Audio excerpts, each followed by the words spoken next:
And so they've only got 450 troops. We're going to demand that they surrender. Lifting siege. And they have accepted.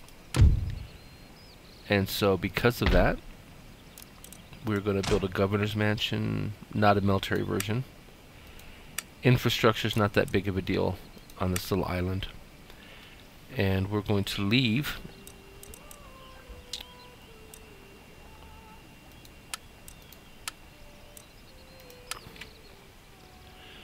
Let's do this the other way around. We're going to go lay siege to the Leeward Islands. I'm going to leave 2 militia and a pikeman just for security. Any further orders? And let's get our navy. Aye, aye, Captain. Ready and awaiting orders. Come about. Forwards for crown and country. And then we're going to do some repair there as necessary. And we are going to go Battle stations! attack. Prepare for war. Alright, and we'll demand they surrender or they won't. It's their last property, so. Okay, so what we're going to do is we're going to lay siege. Settlement under siege.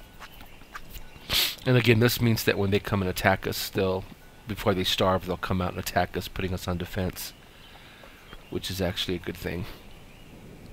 And let's make sure we don't have any more money to spend. Let's take a look at our elections. They should be coming up quickly.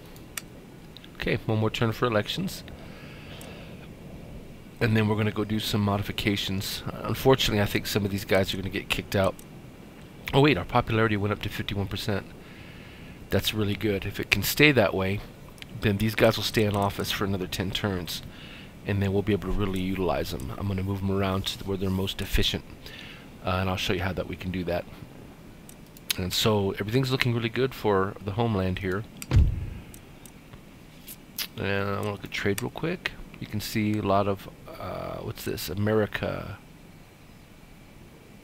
Okay, we got a blockade going on here, so we're not getting any benefit of that. But you can see our trade. Austria is being blockaded.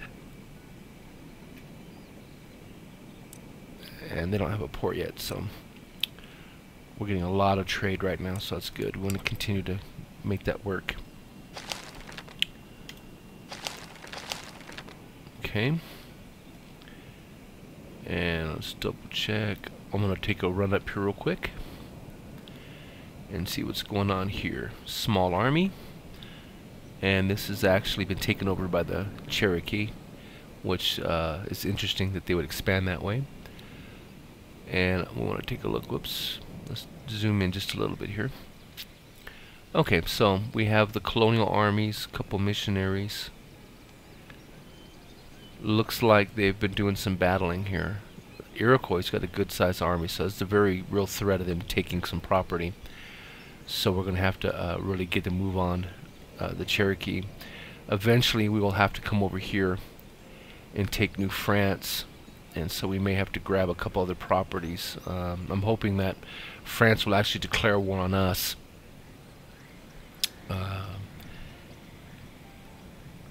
And that would help us not have to become an aggressor. We can always play the victim.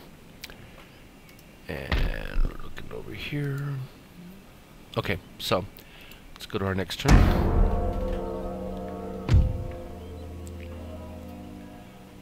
And speaking of France, they have declared war on us. And so that's not good, them declaring war this early. That's a very real chance that they're going to come down now and attack me in the Bahamas or Jamaica, and that's unfortunate. Looks like I've got some allies helping me, so not much of an advantage, I think, of France declaring war on me right now. Prussia. Let's see here. I don't want to get them. We're going to have to say no.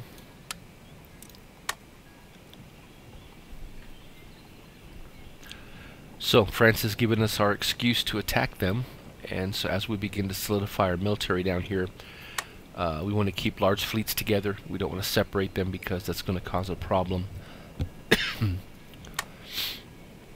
with France running around here with a few large fleets. Hopefully their battles in Europe will keep them occupied and they're not going to have much chance to attack us here, but we are going to have to raise a quick army in England to prevent any kind of invasion. Okay. And again, we'll pull this fleet out just On our enough way, to bring Captain. protection. And let's go ahead and grab a quick little sloop here. Just again, once this is built, we can put them out there. They have not attacked us here yet, and the attrition's going to be working on that. So,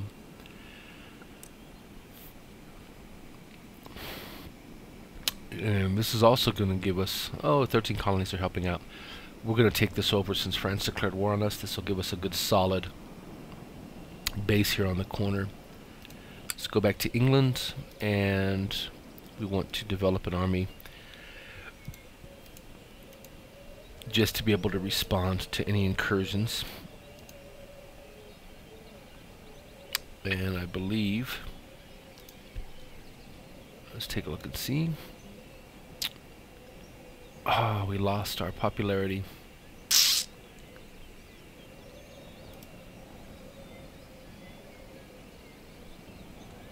Okay. Well, it's going to be a bummer. I was hoping that would have stayed up a little bit.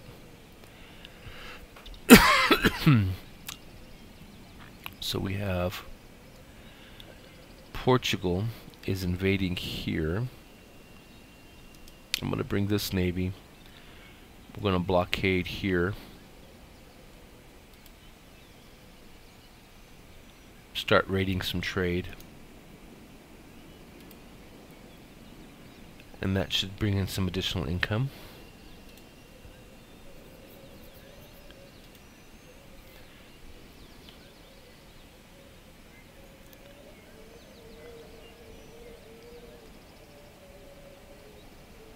Okay.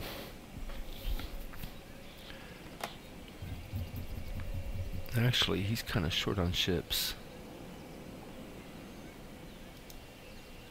Oh, we're going to combine these navies. There's a very real threat of a French fleet coming by.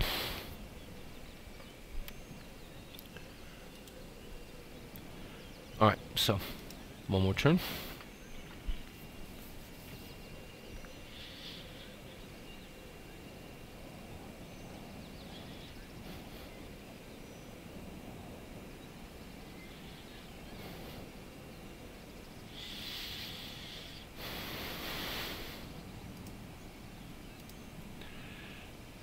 Okay, we're going to go back and see if we can offer them a technology.